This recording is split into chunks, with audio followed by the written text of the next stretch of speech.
Okay,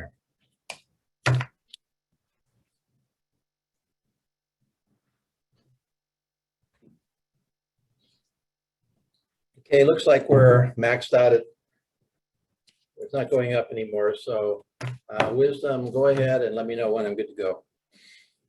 Just let people in and let me know when everybody's in. Okay, letting them know.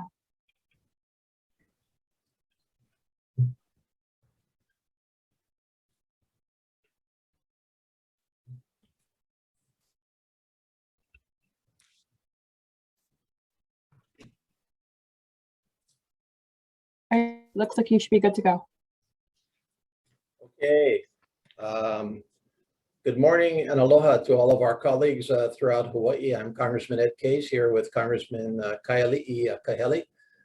We are both, as you can tell, in Hawaii for the week, back from DC after a busy first start to January, and then we're got to go back to DC next week. But we've got some time here to catch up with you, and we want to do the same thing we did with you last year, which is cover federal funding opportunities for all of us. This is obviously a critical part of our jobs, and it's a critical part of our overall effort throughout Hawaii state and county governments, as well as nonprofits, as well as other organizations who are all beneficiaries of federal funding in some way, shape, or form.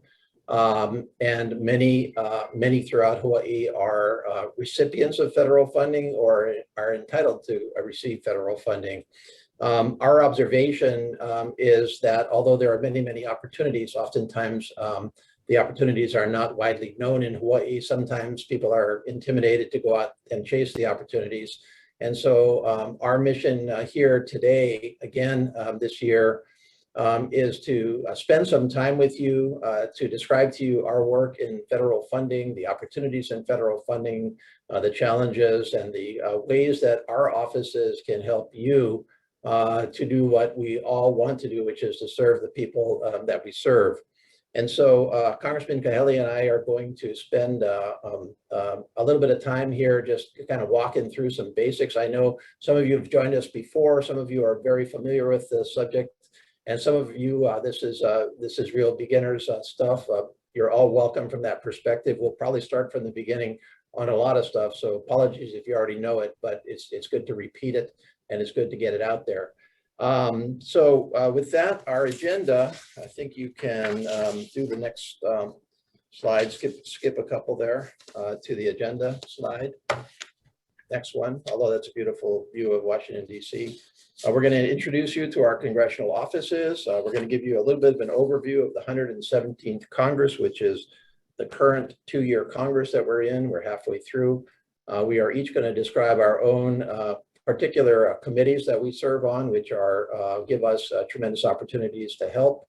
We're going to talk specifically about probably the largest single opportunity for Hawaii in literally a generation, and that is the $1 trillion bipartisan infrastructure investment and jobs act that was signed into law in mid-November.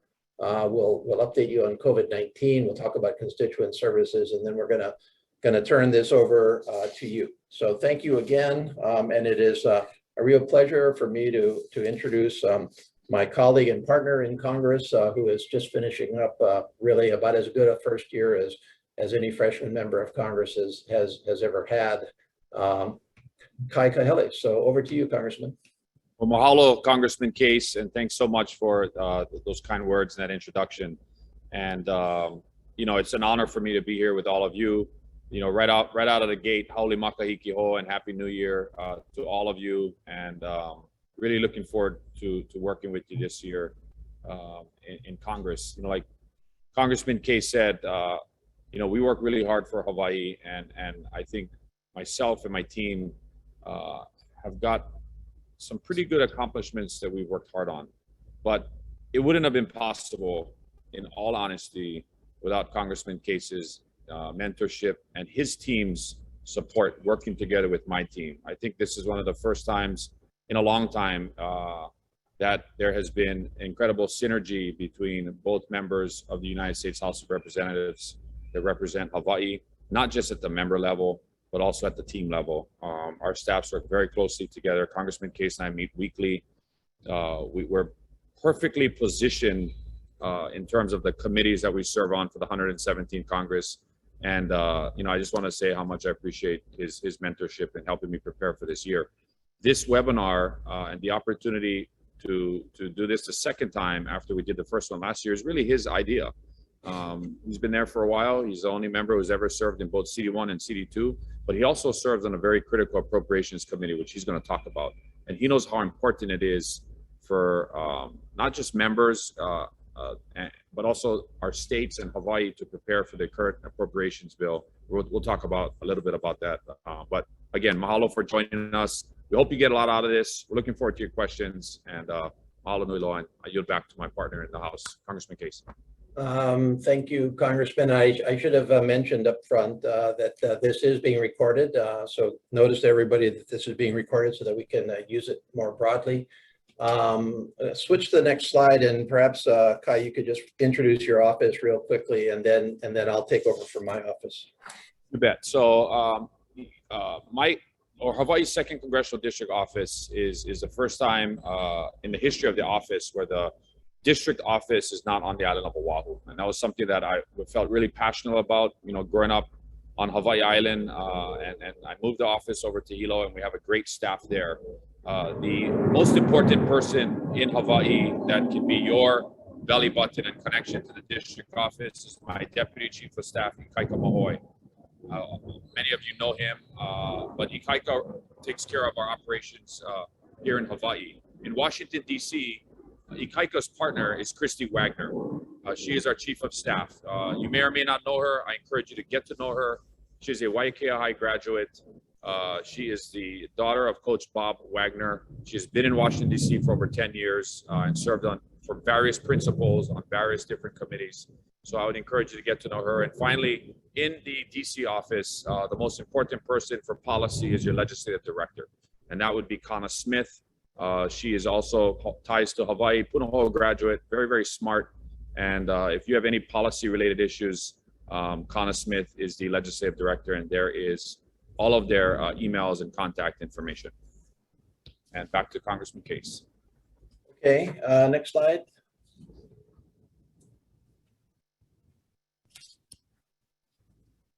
Wisdom, can you put it on over to my slide? Yeah, there you go.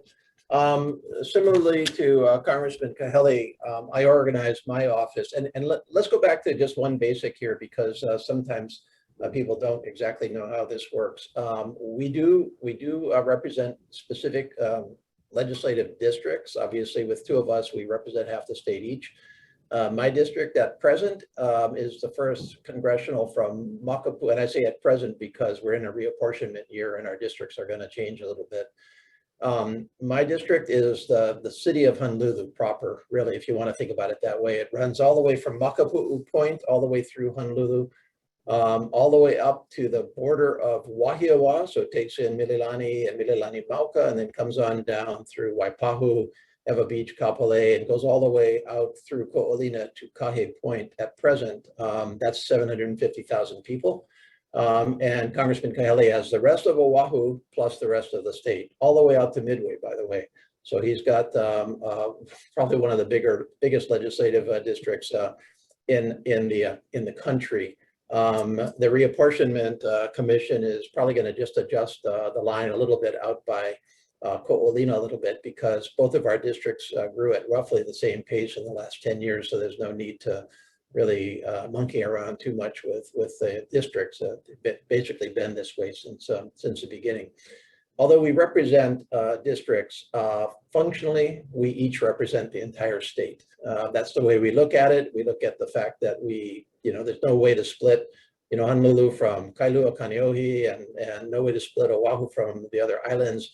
And so we will usually be working jointly with each other on behalf of the entire state on functionally at large representation. So there's no concern with him working in my district or me working in his district. We're all on one team. We all try to get the job done. The way I organize my office is that, like most members of Congress and like Congressman Kahele, I do my legislative, really national legislative DC work in DC on Capitol Hill.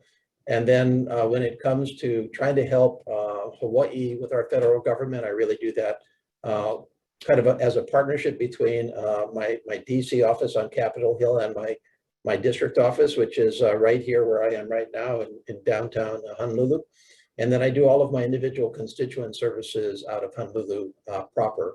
The ways to contact me are on the slide here. The easiest way into my office is just case.house.gov, my website. All this information will be there. My two senior staff members are Tim Nelson, my chief of staff. He is in Washington, D.C. Tim has 20 plus years now in the federal government. He actually started out with Patsy Mink. And then when I took over for Congresswoman Mink, he stayed with me throughout my first term in office and then came back and joined me in my second term. He runs the whole office, but he's particularly focused on Congress and the legislative and the appropriations side. Jackie Conant is my deputy chief of staff. Jackie also started out with Congresswoman Mink and joined me for my first term and then came back for my second term. And she runs a Honolulu office, and really for on the ground, quickest entree into my office, especially at the state and county government level. Jackie is where you should really start because she'll be able to cut through it all and get you to the right people in my office right away. If and as COVID permits, she is also always on the ground here in Honolulu while I spend about half plus of my time in DC. Okay, let's go to the next slide. Let me just give you a quick overview from my perspective, and Congressman Kahele will have his own on the big picture. We obviously in Congress face all kinds of issues. You know, we're obviously facing, for example, the crisis in Ukraine right now. We have, you know, China challenging Taiwan. We have a million domestic issues that all of which cross us and our desks and in Congress in one way, shape, or form. But these are the areas that I think are the big picture areas that are on my desk for this year. First of all, again, as I said, Congress operates in 2-year cycles, and so we are in the middle of the 117th Congress. That means the 117th time that Congress has convened since Congress started convening in the 1700s, and we have just started the second session. Obviously, second sessions are slightly different than first sessions for one main reason, and that is because in the United States House of Representatives, everybody has to run again every 2 years. And so in an election year, you face a little bit of a different rhythm in terms of the timing of Congress, oftentimes the intensity of issues, just because the election starts to crowd in on you. But nonetheless, our job is to get our work done.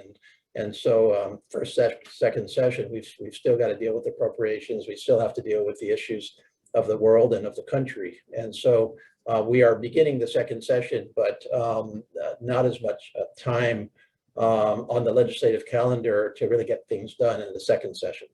The national issues, no surprise at all. We all face an incredible cost of living escalation across the board that impacts us right here in Hawaii in various ways, from fuel to food to energy and beyond. The entire country is feeling that. There are many causes to this, some of them national, some of them quite local. For example, some of the housing issues are kind of more local than national, but happening at the national level just accelerated and worsened here in Hawaii. And we've got those things on our plate. COVID-19 is still with us. We have spent 2 solid years now with that being our #1 priority. That's not going away. We may be possibly coming over the top of the peak in terms of Omicron, but there are other variants out there, and we don't know what the future holds in terms of COVID. But what is certain is that our federal government needs to continue to stay very closely involved with COVID and to help where help is needed. And then finally, this is a national issue. Again, I reference this because although we've already passed this bill, the challenge is now to implement it. A generational reinvestment in our physical infrastructure that was very much on Congressman Kahele's plate because he was and is a member of the Committee of Jurisdiction, and he'll talk to that. But for me, on a national basis, national issues is to get this bill fully implemented and the money out. We're already seeing hundreds of millions of dollars committed to Hawaii. And that's a key area that we can all work together. Locally, of course, Red Hill is on the tops of all of our minds.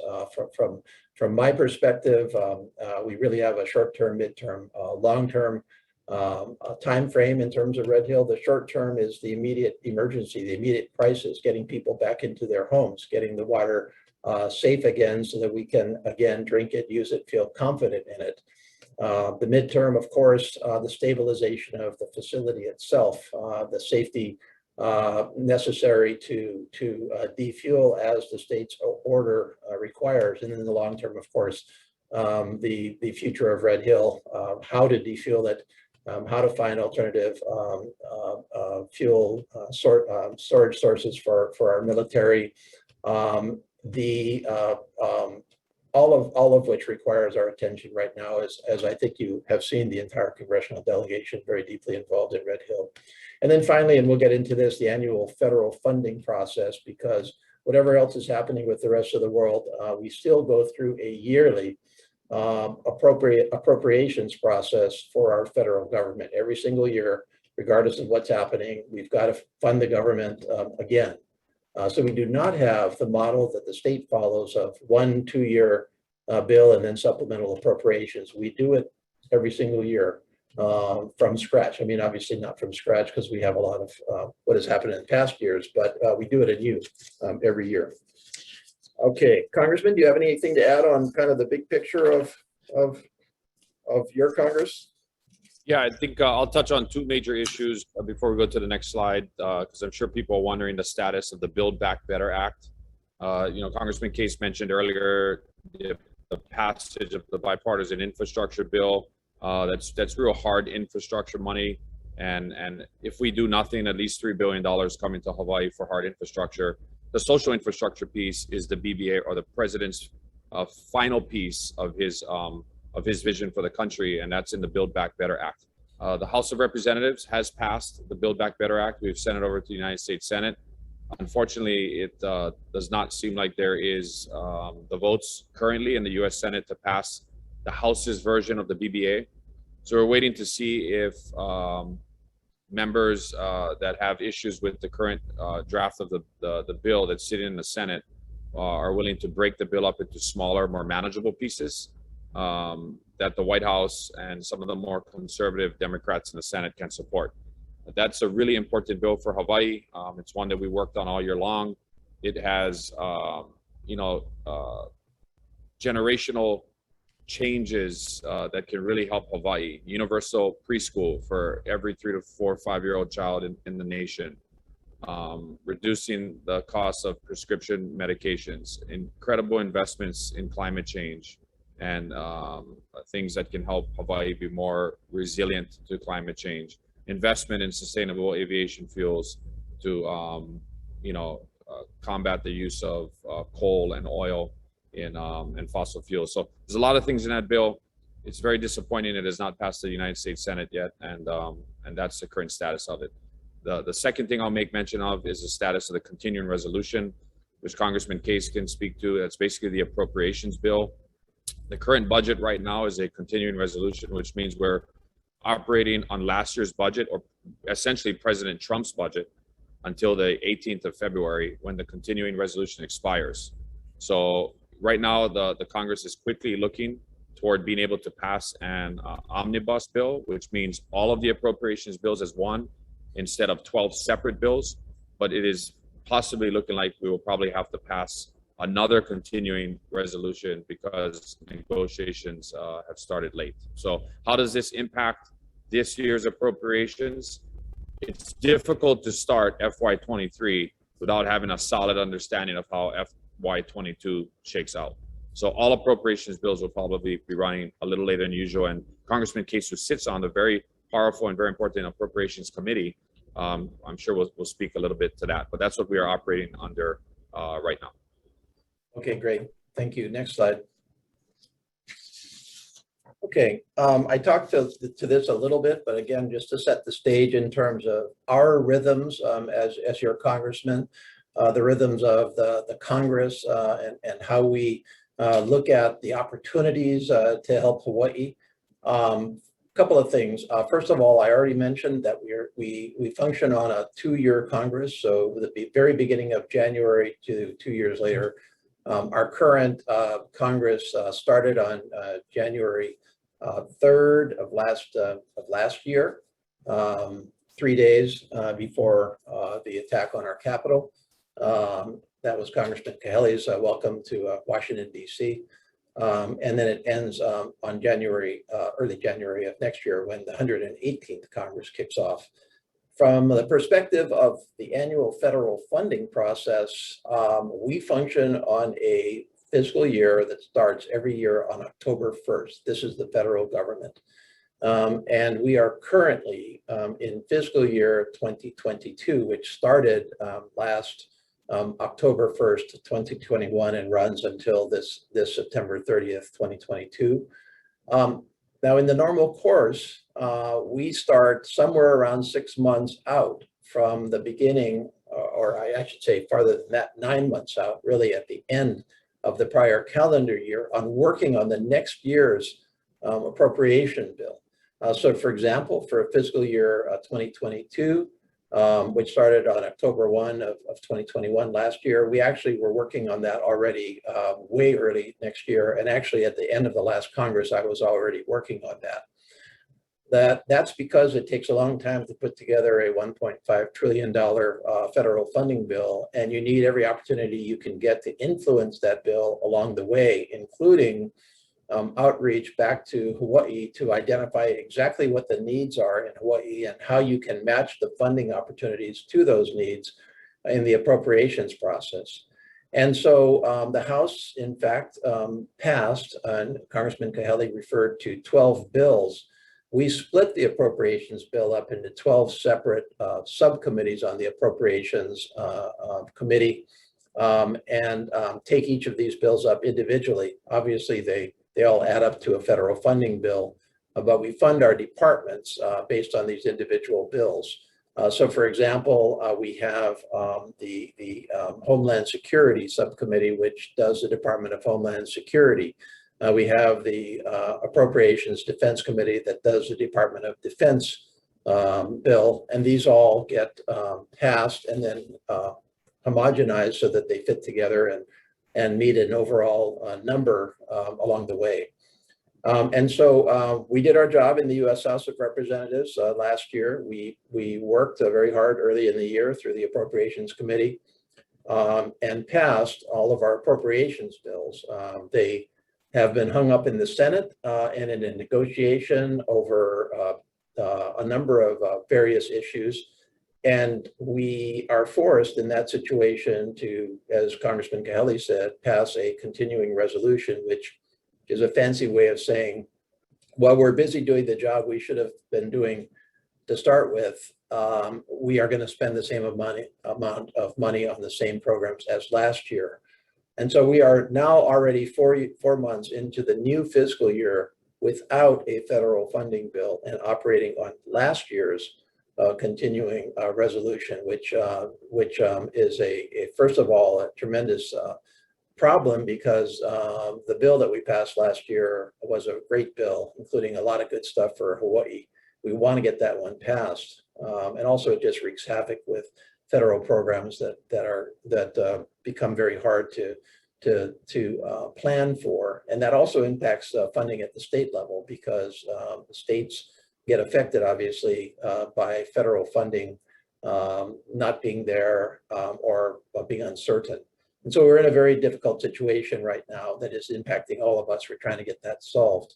In the meantime, we are working already on fiscal year 2023, which starts this year on October 2022, and we're going to go through that whole cycle all over again, and I'll get into that a little bit more on appropriations. That's why we want to reach out to you early in the year, because we are both focused not only on finishing FY 2022, but we are working already on FY 2023. There are some regularly recurring bills that we also watch. These are bills that come up every year or every couple of years, and you always want to watch the cycles of these bills because you only have your opportunity every number of years to really influence that particular part of the federal government. It's much harder to get things done kind of in the intervening years. This year, we're watching three major bills. These are not technically spending bills. They are bills that authorize programs and authorize spending, the basic authority before you get to the money. The National Defense Authorization Act is an annual bill. It governs the entirety of our military. It's a critical bill for many, many different reasons. Congressman Kahele is on the Armed Services Committee that he'll get into, as well as Senator Hirono, who is on the Senate Armed Services Committee, and they forged the NDAA, which gives us major influence on issues such as Red Hill, and we've used it to that effect. The Farm Bill is the authorization of our agricultural programs across our country. This obviously has a huge impact here in Hawaii, and that Farm Bill only comes along every 5 years. So when you hit the Farm Bill 5-year mark and the Farm Bill is coming up, it's time to focus on agriculture, and that's what especially Congressman Kahele is doing, because he's got most of the agriculture in Hawaii, although obviously it impacts all of us, and I'm involved in it as well. And then finally, the Water Resources Development Act is essentially the authority for the U.S. Army Corps of Engineer projects. And these projects only come along for authorization, at least in the kind of the usual course, every 7 years. And so we're in a WRDA, we call it WRDA, we're in a WRDA year. And so we're all focused on, okay, what are the Corps of Engineer projects that we need to get in the pipeline for Hawaii? These would fall primarily in the area of flood control. We've obviously seen flooding throughout our state, and coastline protection where appropriate. And then finally, we also focus our legislative efforts through individual bill introduction, just like in the city council and councils and the state legislature. Our calendar is a 2-year calendar. So we introduce bills, we can introduce bills anytime during that 2 years. Clearly, the earlier the better, because you have more time to work on them, but they continue for the entire 2 years of a Congress, and then they are all, then they all are finished, and you've got to start over in the next Congress. We're going to talk a little bit then, so that's kind of the rhythm that we work on in terms of trying to help out Hawaii, both the funding cycles as well as the bill introduction cycles, as well as some of the bigger picture cycles. But much of our work and much of our ability to influence what's going on flows from the committees that we serve on. This delegation, this current delegation, I think has one of the best coverages from a committee perspective of any of our congressional delegations ever. Senators Schatz and Hirono serve on major committees on the Senate side. Senator Hirono on Armed Services and other critical committees. Senator Schatz is getting to be a pretty senior member of the Senate Appropriations Committee. And then over on the House side, I serve on Appropriations, and I also serve on Natural Resources, which gives me a great deal of say, not only over programs affecting our environmental protection in Hawaii, but it is also the committee that covers the indigenous peoples of our country. And so I have jurisdiction over Native Hawaiians, which gives me ability to address those issues. I'm going to turn this over to Congressman Kahele. He's going to tell you about his committees and what he's up to there. Yeah, thanks, Congressman Case. If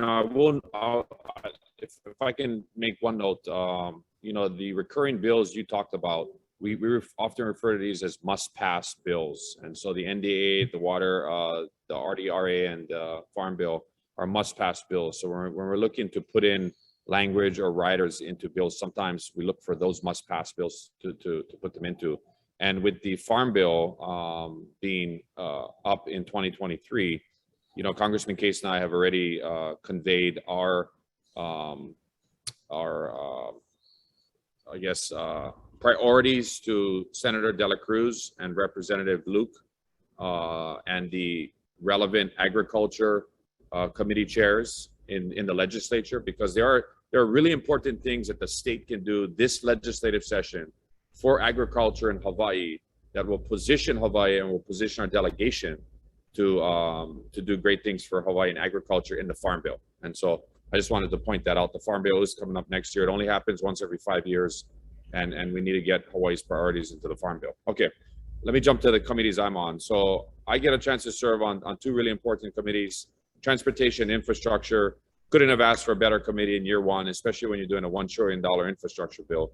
And that committee has jurisdiction over everything transportation: aviation, maritime, highways, bridges, mass transit, railroads. I serve on the aviation subcommittee and the highways and transit subcommittee on the overall T&I committee, which is chaired by Peter DeFazio, a longtime member of Congress and subject matter expert on infrastructure and climate change, and he's out of the state of Oregon. One of the things that I worked on this past legislative or this past year was clean water and wastewater management. You know, coming from the legislature, knowing how important wastewater is, and the state's mandate to eliminate all cesspools, you know, by 2045 or 2050 or whatever that date is. It's not just that, it's also making sure that we have resilient wastewater treatment facilities. And besides islands like Oahu that have wastewater fees and have modern, sophisticated wastewater facilities like Sand Island and others on this island, Honouliuli, for example, the neighbor islands are really struggling with wastewater management, particularly on Hawaii Island. And so I'm really working to try and work with Mayor Mitch Roth and his administration for the East Hawaii wastewater treatment facility and other facilities like that throughout the state. But beyond that, the T&I committee touches everything that is really important to Hawaii, from federal highways, roads, bridges, airports, common use areas through our airports. The state gets a lot of money for that. Of course, you know, we residents, when we fill up our gas tanks, we pay both a state tax and a federal tax, the gas tax, and a lot of that money comes back to Hawaii to make sure we have money to continue to repair our highways and roads. Of course, we also touch disaster preparedness and response. We know how important that is for Hawaii. We have hurricane season from June through November every year. We have earthquakes. We have other types of natural disasters we have to continuously prepare for. And the T&I committee is a relevant committee for that. Next slide. Second committee is the Armed Services Committee. Like Congressman Case mentioned, both Senators Hirono and myself serve on the relevant Senate and House Armed Services Committee. This committee is the policy committee for the Department of Defense, and its signature piece of legislation is the annual must-pass National Defense Authorization Act, which has passed every year for the last like 60 plus years. If you remember, President Trump actually vetoed the NDAA in his last year in office, and he was overridden by the Congress for whatever political shenanigans he was pulling at the time. But the NDAA is a critical bill for Hawaii. Everything from the Pearl Harbor shipyard to funding for Red Hill, to all the different bases and things that are really important, not just here in Hawaii but throughout Indo-PACOM. That is part of the National Defense Authorization Act and the Armed Services Committee. I serve on two key subcommittees. I serve in the Readiness Subcommittee and the Tactical Airland Subcommittee. So when you're talking C-17s, KC-135s at Hickam Air Force Base, or you're talking readiness, and that's 8,000 people living in Waikiki right now because they can't drink their water because their homes have been tainted from Red Hill. That's what readiness is. And so working with the relevant subcommittee chairs who are very, very supportive of our Red Hill efforts as a delegation, that's where that purview comes into. So I have a direct beeline to Indo-PACOM, and of course Congressman Case does as well, but we have the opportunity to talk to top military commanders here in Hawaii, and we can get the answers that we need, whether it's classified answers or unclassified answers. And we've been holding the Navy and Joint Base Pearl Harbor Hickam to the fire ever since Red Hill kicked off on the 20th of November. So that's the two committees that I have the opportunity to serve on. Back to Congressman Case. Okay, thank you. I should note also that we have many, many different committees throughout Congress. Although we are able to influence areas where we serve on committees, as already discussed, we obviously have to participate and develop relationships with all of our different committees. It's pretty routine for us to appear, for example, before other committees, to talk with our fellow members that are on those committees, to try to help them with their issues on armed services or appropriations, and hope that they will help us with our issues on their committees. And so the effort to achieve legislation and to help Hawaii and the federal government kind of starts in many ways with committees, but is much broader than that. I want to talk about my major committee, which is Appropriations. This is the oldest committee in Congress. It is responsible for federal funding. It is, and let me make this one distinction. Unlike at the state and county government level, we have a twofold approach to federal spending in the federal government. The first is the authorizing committees. And so these are all of the committees except for Appropriations. The authorizing committees are responsible for what it sounds like, authorizing the programs, creating and authorizing the federal programs. But they do not, for the most part, have the right to direct the spending for those programs. So the idea is that you've got to have committees that specialize in these areas, focus on actually putting the programs together well. But you have to centralize the spending, otherwise it gets out of control and uncoordinated. So the spending itself focuses through Appropriations, and we're responsible for really what to authorize, what to actually spend on the authorized programs. And so that's where Appropriations fits into the big picture. Senate follows the same model. And so the House and Senate committees obviously have to work together to direct overall federal spending. I've already talked about some of the stuff on the slide here. Appropriations, I covered the first part about the fiscal year. Second, federal spending must start in Congress under our Constitution. In fact, it must start in the U.S. House of Representatives under our Constitution. And so that's where the appropriations process starts. U.S. House Appropriations Committee. The administration does not have the right to independently create and spend on federal programs. The authorization and the appropriation has to come from Congress. Now, we have fights from time to time about whether the administration can redirect monies already appropriated, but they can't independently appropriate. We split our federal spending into what we call mandatory spending, non-discretionary, and discretionary. Mandatory is spending that's going to happen. It's already authorized. It's going to happen absent some sea change. It's going to happen year to year. We don't have to do it through the appropriations process. Classic mandatory non-discretionary spending would be Social Security. We don't appropriate Social Security every year. That is set up. It's self-sustaining. It continues on. Similarly with many of our benefit programs, including our veterans. And so we obviously have to oversee those programs and adjust them and ensure their sustainability. But this is not part of the normal appropriations process.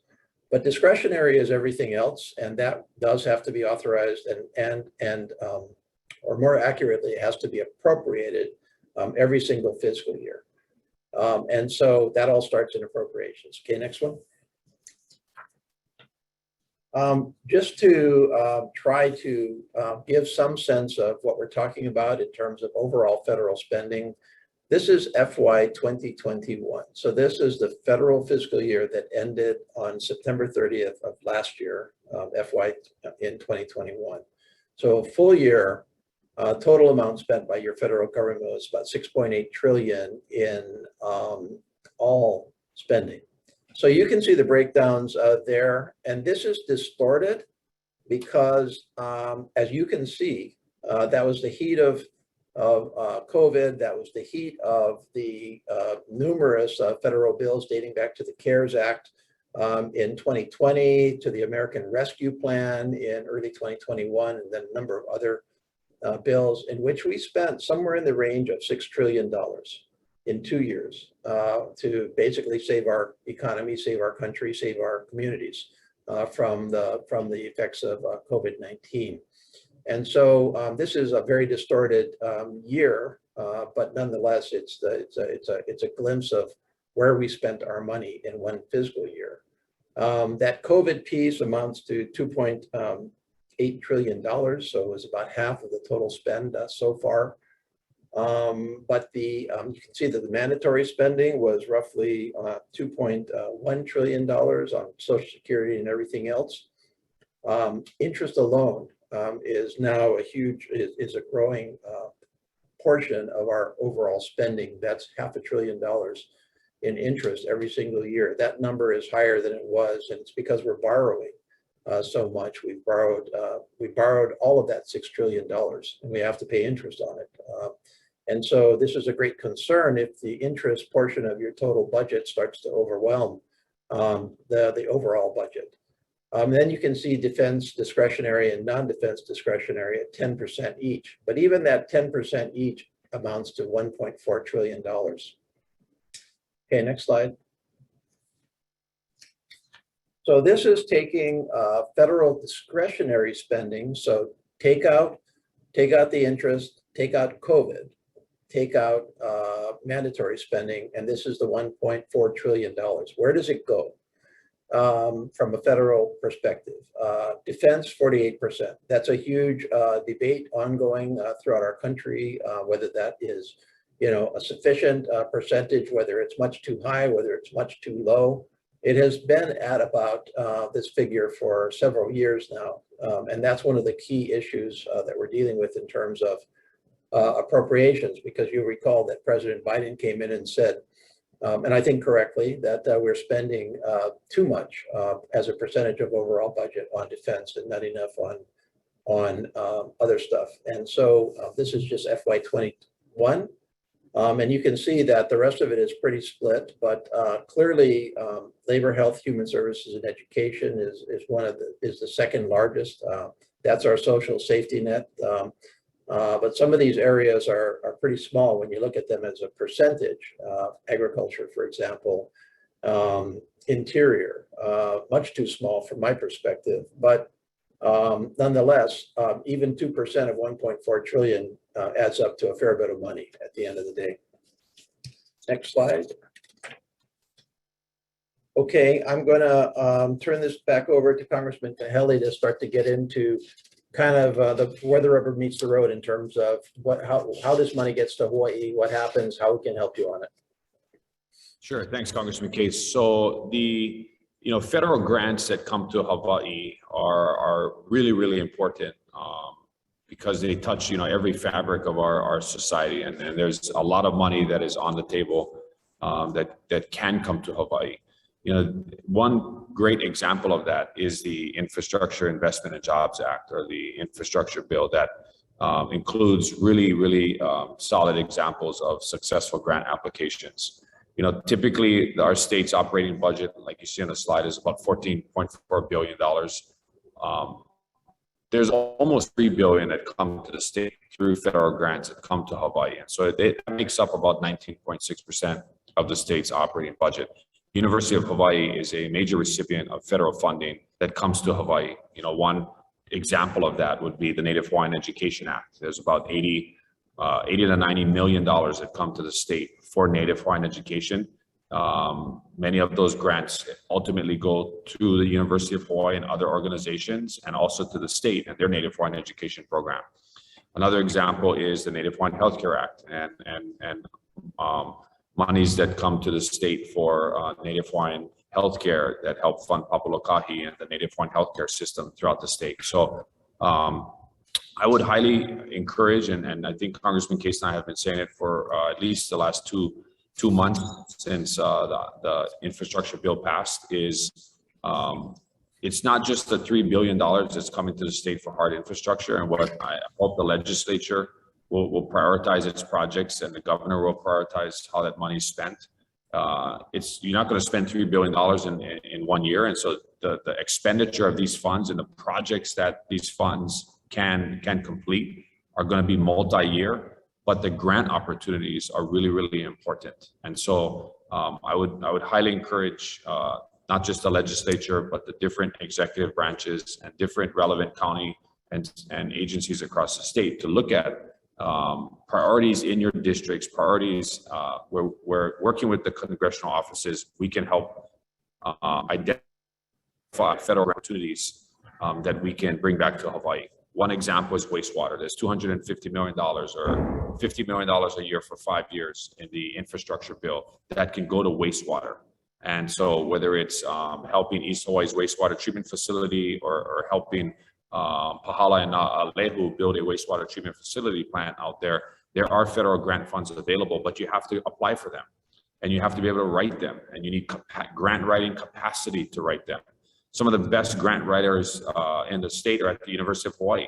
And so working together with them, we really need to build our grant writing capacity in the state, be able to identify where our state needs critical investments and apply for those federal grants, and then work within our congressional delegation and our staffs to push for and source those grants from the relative federal agencies that are expending those grants. And so that would be what I would cover on this slide. As you can see, one of the biggest sources of funding in federal grants that come to Hawaii is at the very bottom, and that's Medicaid.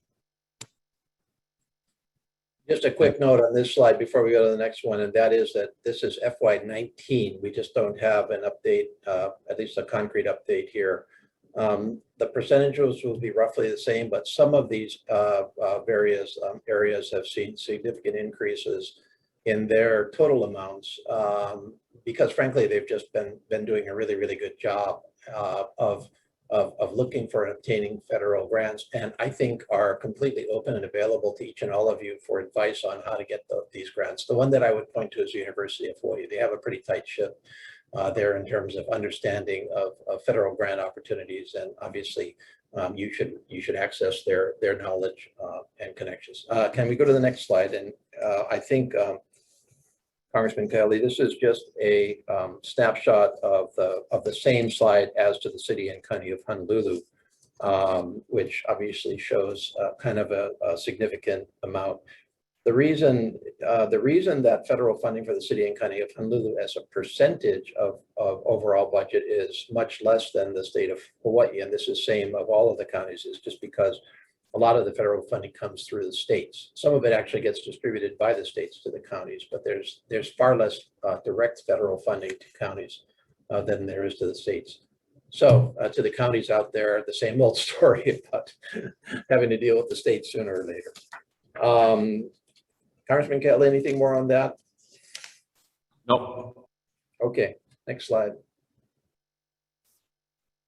Okay, so let's go to how to start to talk a little bit more directly about how we can help you. The major area that we can and want to help you in is the appropriations process every year. And we both operate very, very full efforts at the beginnings, dating back 6-9 months before the start of a fiscal year, to getting your ideas on appropriations and to making sure that we understand where and how we can try to solve your problem in Washington, D.C. So this is our schedule that we are following right now on the appropriations process. Usually by the beginning of February, we know what the president has to say. And that's important to us because if the president is going to leave something out of the budget, as President Trump did when he tried to zero out the East-West Center as an example, then we know that we need to prioritize there to get the money restored, which we did. This year it's going to be delayed for a number of different reasons. We both have deadlines for providing your requests to our office so we can at least take a look at it. We've got to get those in and start to work on them and prioritize them in some way, shape, or form. This is all on our websites. My deadline is February 15th, coming up in a couple of weeks, and Congressman Kahele's is March 1st. April 15th is a budget resolution, which sets the overall funding levels. And then we are full on into it in April, May, and June in appropriations. We try to get them out by June and July. The House has done so. The Senate has not in past years. And we've got to finish this all by September for the end of the fiscal year and the beginning of the next fiscal year. I should say here, because it's not on our slides, that the appropriations process is not the only place that we can assist you with federal funding. It is the best place to get up front with it, but there are many federal programs out there that we fund on a larger level, and then it's up to the states and the counties and others to actually obtain those funds from the administration at that point. The money has left Congress, it's in the administration. And these funding opportunities are classified as programmatic program funding, which happens fairly automatically. For example, a lot of the highway monies are allocated to states by metrics, how many miles of roadways, how many passenger uses. We often have issues with the federal government on their metrics and whether they work for us, but the funding itself is going to be pretty automatic. But the second area where I think, frankly, we're falling a little bit short is on competitive grants. And so these are grants that are available to be obtained, but you got to compete for them. You got to make a case for them. And really, this is where we think we can help the most is to get an increased focus on competitive grants. And we'll get to that in the bipartisan infrastructure bill in a second. Next slide. Okay, this is my kind of process, my request in terms of your appropriations inquiries and requests to my office. Start early, start talking to us early. Folks that are interested in appropriations, have been talking to me for months already, that are familiar with the process. A lot of these are multi-year efforts, and so you don't get it one year, you go back and try the next year. Try to get as much information as you can about exactly what you want and need and where the possibility is for federal programs. We try to match an appropriation to a program itself, an existing program. We can help you with all of that, but obviously the better prepared you are when you start talking to us, the better it's going to be for both of us. And then we do have forms that are on our website to make your appropriations requests. This is not because we're trying to be, difficult, but because this is the information we need to make those requests to the appropriations committees. Okay, next one. Congressman Kahele, you want to talk more specifically about BIP, and then roll into any of the grant stuff you want to talk about? Yeah, sure. I mean, it'll be kind of already talked about the infrastructure bill. It is a, Congressman Case framed it correctly. It is a once in a generation type of bill that has eluded many presidents and many Congresses in the past that have not been able to get an infrastructure bill done. President Trump was not able to get an infrastructure bill done. But this Congress did, and it was bipartisan. Unlike other bills that are partisan, like the American Rescue Plan, but this was one bill that everybody could agree on, and that's because we just have not invested in infrastructure in this nation for years and years and years, and it's why we have here in Hawaii we have a D+ when it comes to our infrastructure when we're rated, nationally, and so. Our infrastructure bill is to eliminate the majority of lead pipes throughout the nation. Something that I know is really important. It was a key part of Governor Ige's State of the State yesterday, and kudos to Bert Lom and the Broadband Hui and all of you who do participate in that, is providing more high-speed internet access and making sure we have our rural communities, we're stitching our rural communities together with broadband. So that's a big part of the infrastructure bill. Of course, there's components of the American Rescue Plan and parts of the infrastructure bill that offer a subsidy to DHHL homesteaders that live on homestead lands. But when looking at better roads and bridges, that's really important, right? If you live on Maui or you live on the Big Island, you know how important those bridges are up and down the Hamakua coast and out in East Maui and Hana. And we have many of those bridges are from the plantation, generation era gone by, and they need major investment. And when those bridges go down, they limit weight, they put weight restrictions on them, and they severely affect the movement of goods and commerce and people throughout the islands. What's important for roads and bridges is you have to work with Ed Sniffen and the Department of Transportation, and if you're on Oahu or Maui, your respective OMPO, because if a project that you want to do in your community is not on the STIP or the TIP, which is the State Transportation Improvement Plan or the Transportation Improvement Plan, then it cannot qualify for federal funding. Typically, there's an 80-20 match, but it's really important to work with them. I was working together with the Leeward Coast elected officials out there on Makaha Bridge, something that's been talked about for a while. Well, that has to be on the STIP in order to qualify. So make sure you work with DOT and Ed and Jade and make sure that they know where your priorities are. Investments in public transit. There is no money in the bipartisan infrastructure bill for the rail project. And that was not part of our conversations, but upgrading our airports and our ports. We got a lot of money for upgrading our airports, especially the common use areas like runways, taxiway lights, and ways that we can improve infrastructure. So of course, working with Ross Higashi, Marvin Moniz on Maui, and all the other airport managers throughout the state are really, really important. I already beat the wastewater infrastructure, talked about that quite a bit. Electrical vehicle chargers, part of the infrastructure bill is to convert electrical vehicle charging stations at post offices across the nation and to electrify the grid. So not only to replace USPS vehicles and convert them to electrical vehicles, but also provide the charging stations for them as well. We need to upgrade our power infrastructure. Of course, here in Hawaii, resilient infrastructure and coastal infrastructure is really important. And then finally, investment in environmental remediation. A great one example of that is what we're dealing with here on Red Hill. And the Red Hill situation isn't just unique to Hawaii, right? We have environmental remediation projects all over the nation that need to be properly remediated, and the money in this bill will be really, really big for Hawaii to do that. Congressman Case, anything else on the BIF? Yeah, we're estimating on the bipartisan infrastructure plan right out of the box that Hawaii would be eligible for somewhere in the range of $3 billion to help our infrastructure across the board of these buttons. But that is primarily program funding, so funding that we would get fairly automatically.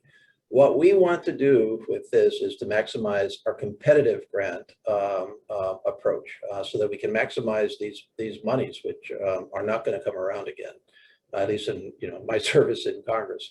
And so we want to use these as well as possible. I sent yesterday, or I'm sending today, to the governor, every mayor, and every state legislator, and every county council member a letter outlining a competitive grant, and to the cabinet members in the state and county level, a letter that outlines competitive grant opportunities under BIP. And I strongly encourage you to take a look at that and chase those possibilities, because again, this is an area that we just have had a generational success, and it's a tremendous opportunity. And a couple of the areas that I think Congressman Kahele spoke to, many of the primary priorities. The one that I would highlight is broadband. We need the help on broadband. There are many parts of Hawaii that need broadband coverage, including in urban Honolulu. Many people think this is another island's issue, and it's not. It's all over the state. So go to the next slide, and Congressman Kahele. Oh, I'm sorry, if I could, Congressman, I wanted to cover out one other thing that we haven't actually covered thus far: earmarks, or as we call it now, congressionally directed spending. Earmarks. We tried in the appropriations process this year, after many years of not doing earmarks because of abuse, allowing each member to direct specific spending to specific projects under very specific and tight controls. Our websites describe earmarks. They have a lot of safeguards to abuse. Has to be a local sponsor, et cetera, fully documented. And both Congressman Kahele and I were successful in the earmark process to earmark very specific spending to very specific projects. For example, You know, just to pick one, the Blood Bank of Hawaii is building a new headquarters, and I tried to help them with very specific federal funding, which was in our appropriations bill. That is at risk because of the negotiation between the House and the Senate over FY22. The effort was a very good one. We don't know if we're going to get to the end of the road on these earmarks, but we are likely going to be following the same process for FY23. And so certainly where funding doesn't particularly fit into a federal program, or is particularly urgent or particularly unique, we may have that ability to request it again. However, we don't know whether we're going to ultimately be successful. We got to make the effort. Okay, over to you. Next slide, and Congressman, if you could take that. Let me just add in a quick point, Congressman Case. So, like he mentioned, you know, earmarks, what we now call community-funded projects. They did away with that during the budget tightening controls about 10 years ago. Senator Inouye and Akaka, they were part of that. Well, that came back this past year under very, very stringent controls and tight controls. And so I had an opportunity on TNI to look at surface transportation projects to the tune of about 18 million that I could potentially designate projects like repaving Wainui Avenue on Hawaii Island, or addressing a bridge issue on Maui after the rains in March. Those were able to get into the TNI infrastructure bill, but once it went over to the Senate, the bill was redone. It took those out, and unfortunately, it wasn't part of the bid. The second part of that is the community-funded projects Congressman Case is talking about, which is the appropriations funded projects. And both of us had to go through a stringent process and to make those public. And I posted the link for my community project funding request on my website, or on the chat there. Congressman Case also has a link that he could post as well. But those are still in play. We don't know if they're going to be part of the final appropriations bill, but we'll have to see. But there are critical projects in there that fund things like Ma'o Farms or other different projects throughout the state, very similar to the state's grant and aid process, where you can appropriate fundings to different nonprofits and community programs throughout the state that can qualify and meet the high stringent standards of qualifying for a federal community project, community funded project. So you can click on that link and you can see the ones that I was able to get in and are currently in play. And we're crossing our fingers we can get them through. All right, Congressman, back to you. Okay, this is your section, just to talk about kind of how to go about the administration grant process. Yeah, you bet. So federal grant opportunities, there's the information. You know, both of our offices are willing to work together with your staff. You can go to grants.gov and that's a direct link to different federal agencies that have federal grant opportunities. There's a lot of information online that I would suggest you take a look at, or you can go directly to the federal agencies themselves. So if you're Senator Gabbard and you're looking for a federal grant opportunity for industrial hemp, for a certain project at the University of Hawaii or whatnot, through the USDA, we can look for topics and search keywords to look for federal grants that we could apply for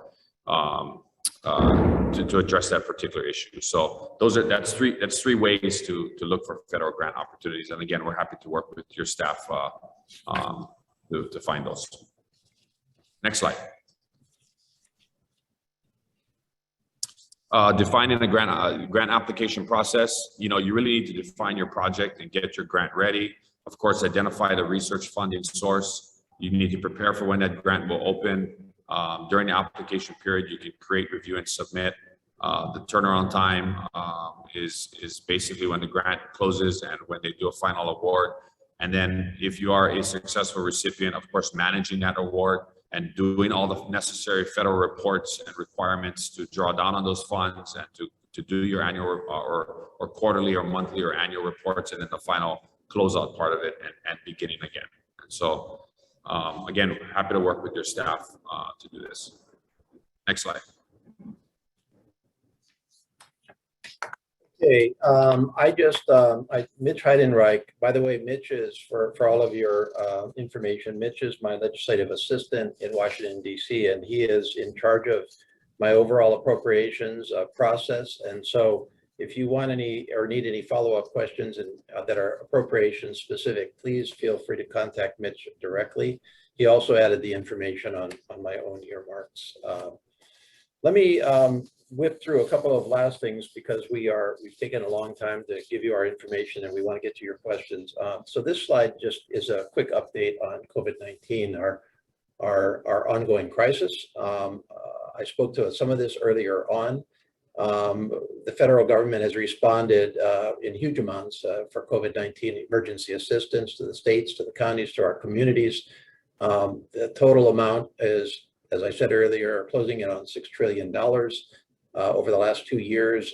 You know better than us that much of that money, or I won't say much of it because much of it has been spent already, but a fair bit of that money in the hundreds of millions is still with the state and county government and available for allocation. The city and county of Honolulu just asked for public input. Credit to them for doing so on $193 million of American Rescue Plan funding that is going to be allocated to continued COVID emergency assistance. We have been tracking how much to Hawaii. The total is now somewhere in the range of 21 billion. Small businesses, direct stimulus payments, unemployment supplementation, direct assistance to state and county governments, assistance to our nonprofits and community organizations. And so that's all good news. I think that was critical. Here's the reverse side of that. In all likelihood, unless we really see COVID completely accelerate again and start to tank our economy, we don't anticipate right now any further major federal funding along the COVID-19 lines. So no to the question I sometimes get. I don't think that there's a fourth stimulus payment out there, although apparently Governor Ige does have in mind a state payment of some sorts. The possible exception is that we are discussing in Congress right now further aid to especially hard-hit parts of our economy.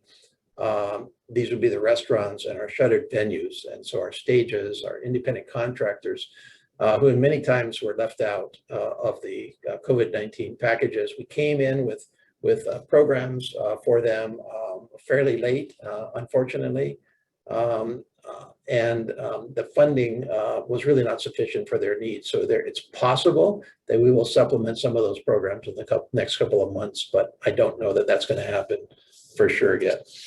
Okay, anything to add, Kai? No, I think you covered it all. Okay, we've talked about kind of our involvement. Next slide. We've talked about our involvement on national issues. So the whole range of issues that we deal with on as members of Congress voting for our country. We've talked about aid from our federal government to Hawaii. We have focused here on appropriations and on grant opportunities. So in other words, money. But there are many other opportunities for us to help you. Sometimes it's just a matter of a program that exists and is maybe funded well, but it just doesn't work as applied to Hawaii. So these are areas that we can also help you with. But the third area is critical as well, and that is individual constituent services, what we call casework in Congress. And this is our effort to help individual folks that we represent with their issues with government. You know, maybe in the big picture, small in the big picture government perspective, but the most important thing in their life. And so, you know, whether their, you know, their mother or their brother can finally immigrate from another country to join the family. Where's the visa hang up? We had one a couple of weeks ago where a constituent's niece tragically took her life, and we needed to get her mother from the Philippines to come to be with the family in a time of need. That took a lot of, you know, cutting through some red tape because it's not so easy in the middle of COVID-19. Immigration, veterans benefits, there are many. We're anticipating a huge increase in in casework, from questions over taxes. You've all seen the short staffing at the IRS, which is creating real problems for people on refunds and processing.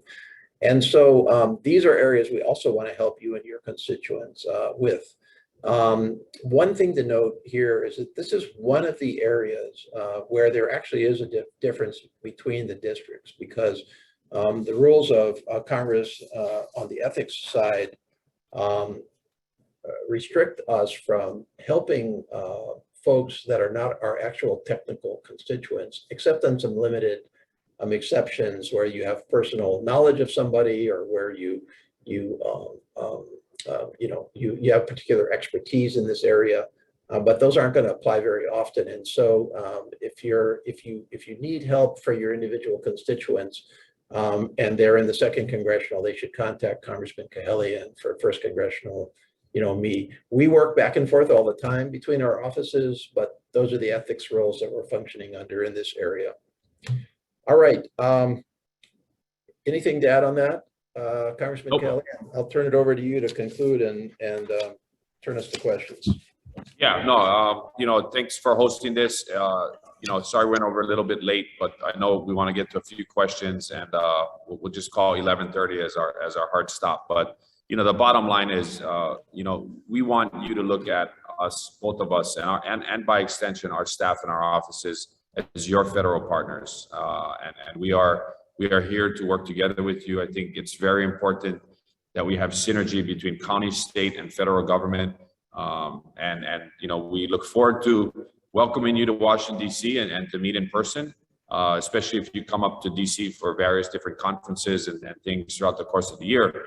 But we're also happy to work with you, via Zoom and connecting with our staffs. And one of the things that we're really passionate about is working together with the legislature, especially when the legislature is in session, to help position Hawaii to be successful at the federal level. And it's, as an example, it's one of the reasons why we both co-signed a joint letter to both the WAM and FIN chairs and the respective ag chairs, Rep. Hashem and Senator Gabbard, on agriculture priorities for the state that we are critical, that the Department of Agriculture needs to do for food resilience, food sustainability, and to support local farmers and prepare for the 2023 Farm Bill. And so just look at us as partners. Of course, most of you have our contact numbers to just reach out anytime. That being said, unless you have any other closing comments, Congressman Case, we'll jump to questions. Okay. Ditto to everything that Congressman Kahele just said in conclusion, but to the questions. So I'm seeing in the chat, Christine Kubat, is that right? On recycling is an infrastructure to federal infrastructure bill.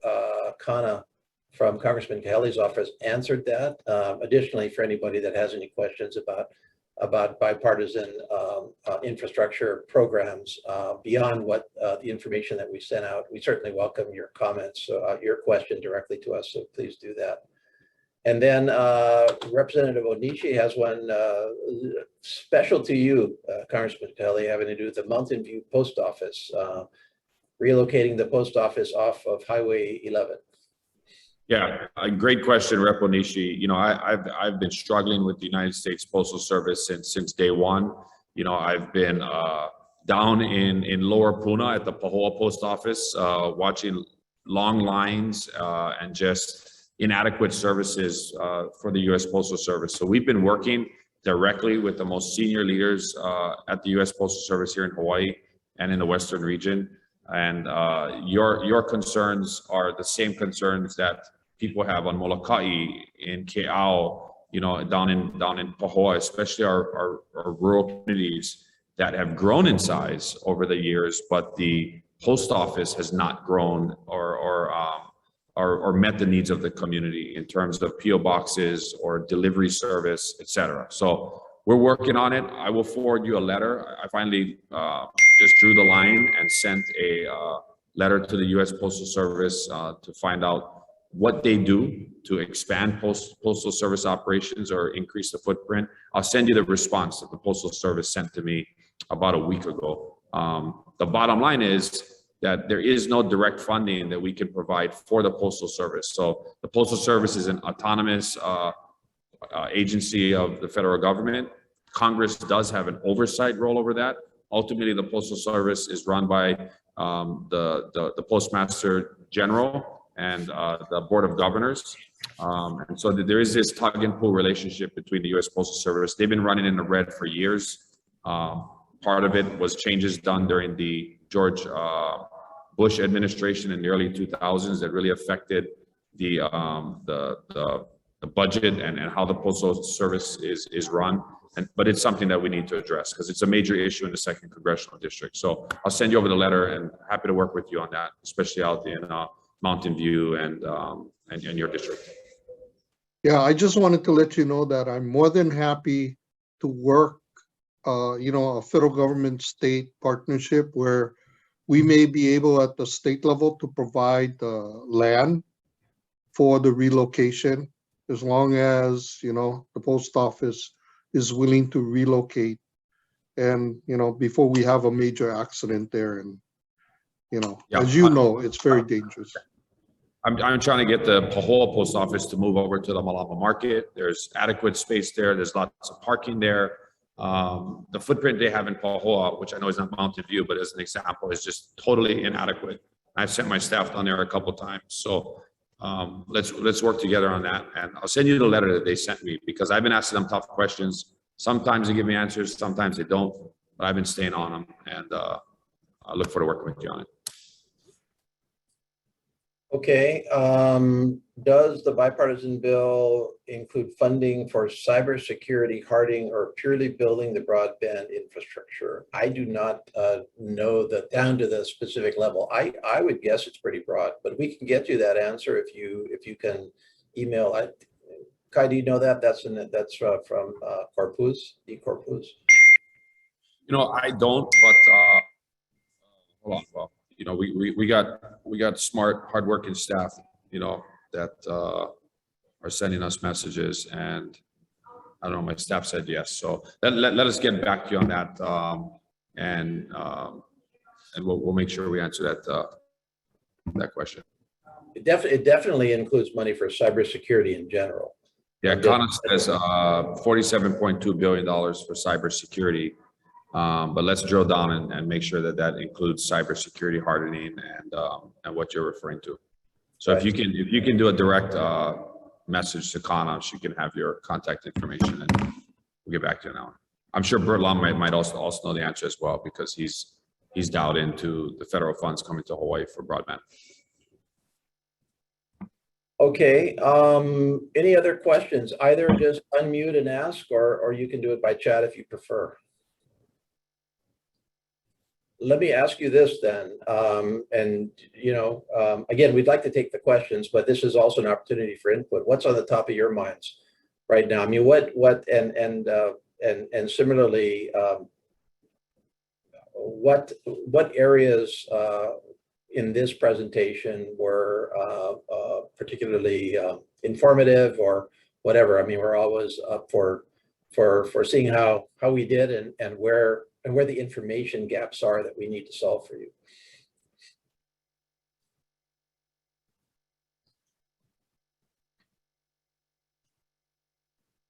Okay, well, that one's for you, Congressman Kahele, and you've spoken to wastewater quite a bit. I'm sure that's huge for you. Yeah, we're working on it. Mayor Roth and his team are working really hard on it, and this is going to be a project that will require county, state, and federal support. So we're on it. Let's see. I see other of our former colleagues on, Representative Hashimoto, Representative Kitagawa, Representative Sayama. Any of you would like to offer a few comments? Rep. Bellotti. We know you guys are busy. There's a 5-day bill introduction ends tomorrow, so I'm sure you guys are getting all your bills in before the deadline. Look forward to supporting whatever we can. We have no, to make you feel bad, we have no bill introduction restrictions in Congress. You can do it up until the last day. Anytime up to the last day, if you're if you really want to wait till the last day, and no limits on how many. And no limits on foolishness sometimes. I see my All right. friend, County of Hawaii, Beth. How about you, Beth? Beautiful picture of Mauna Kea there, Mauna Loa in the Isn't it background. beautiful? Love Thank it. you. I found this really interesting after having submitted some successful EDA grants, including the Build Back Better Regional Challenge. I think we're really psyched to get some more funding into the county, but it's hard work with minimal staff. And finding matching funds is always a challenge, but we're up to it. Thanks for your help. Terrific. Yeah. Okay, once, going twice. Anything else? Please contact either or both of us with any follow-up that you didn't want to share in front of everybody else or down the road. We don't want this to be the last time we talk to you. It's not going to be the last time we talk to you. We're going to be with you all through this the remainder of this Congress, and we all need to be, working together in the same spirit that I think we all work together very, very well through COVID-19 for the most part. I think it was a good, solid effort. So I'm going to leave it to Congressman Kahele to close. No, thank you guys so much for your time. Really appreciate, giving us an hour and a half of your morning, and mahalo Felicia for the comments. And again, we're looking forward to working with all of you, and just have a great day, and let's make it a successful year for all of us. So aloha, mahalo. Aloha. Thank you so much.